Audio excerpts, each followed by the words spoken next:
My name is Scott Griffin, and I am the president of the Ride4Gabe Foundation, and my son is Gabe Griffin, and we formed the foundation in his honor.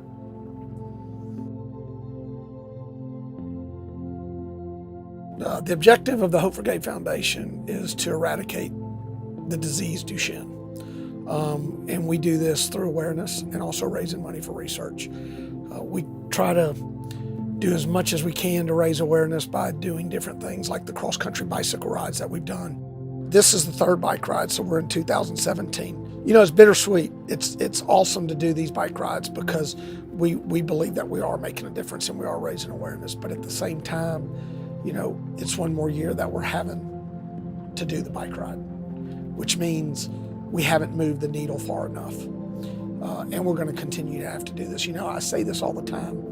Birthdays, anniversaries, and annual bike rides are bittersweet.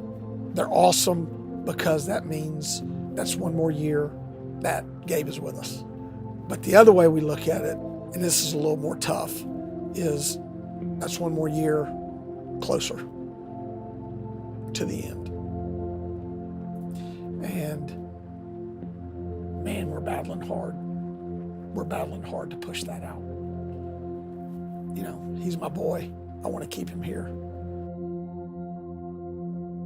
I never would have met Brian, who is this year's cyclist, if we hadn't done the first ride. And he came out and joined us, and he learned a little bit about Gabe, and you know, he was touched, and it really meant a lot to him. The next year we did a bike ride, he got a little bit more involved, rode a little bit further, learned a little bit more about Gabe, and was truly impacted and touched. And then when the ride was over, he reached out to us and said, I want to race my bicycle across the country for your son Gabe.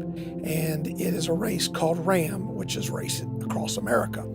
The acronym is RAAM, and our, I guess, definition of that acronym is Racing for Accelerated Access to Medicine. And that is what we're going to go across the country and do.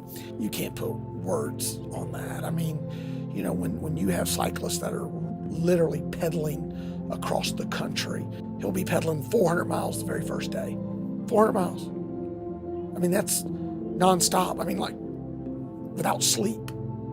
You know, that's just insane. But it means the world to me to see these people that want to do this, truly want to do this for Gabe. It means a lot to me to be able to race my bike and use this to promote hope for Gabe for someone who is not able to do that and who has struggles with, you know, tasks that we take for granted. My son's been on a drug called deflazacort. He started taking it when he was 5 years old. The reason deflazacort is because it has less side effects.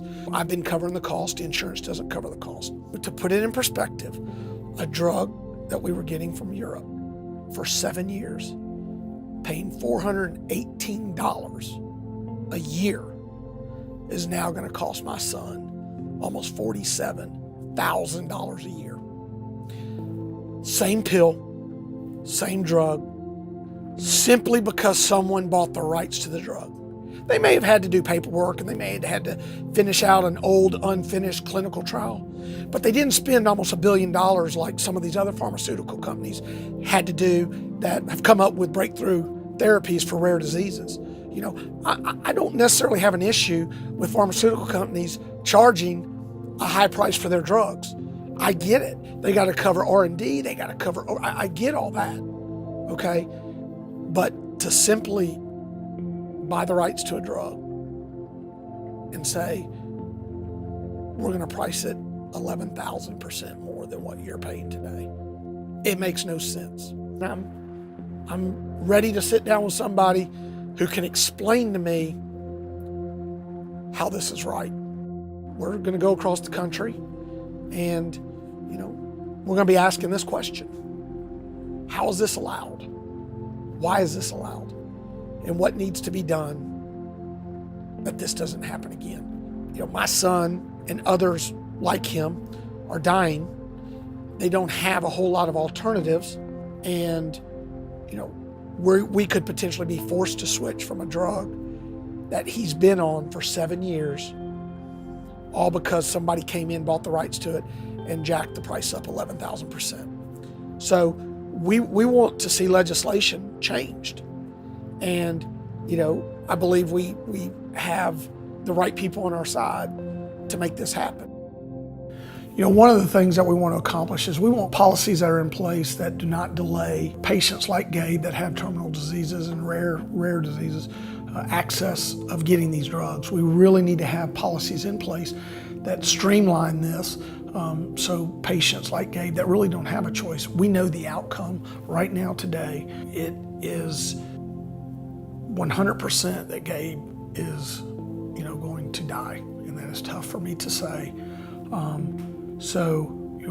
We believe that, with that being the case, we should have access to drugs that have proven to be safe and effective. I believe that, there should be policies in place that allow these type of patients quicker access to these drugs so we can try to save them, because we know what the outcome is going to be if we do nothing.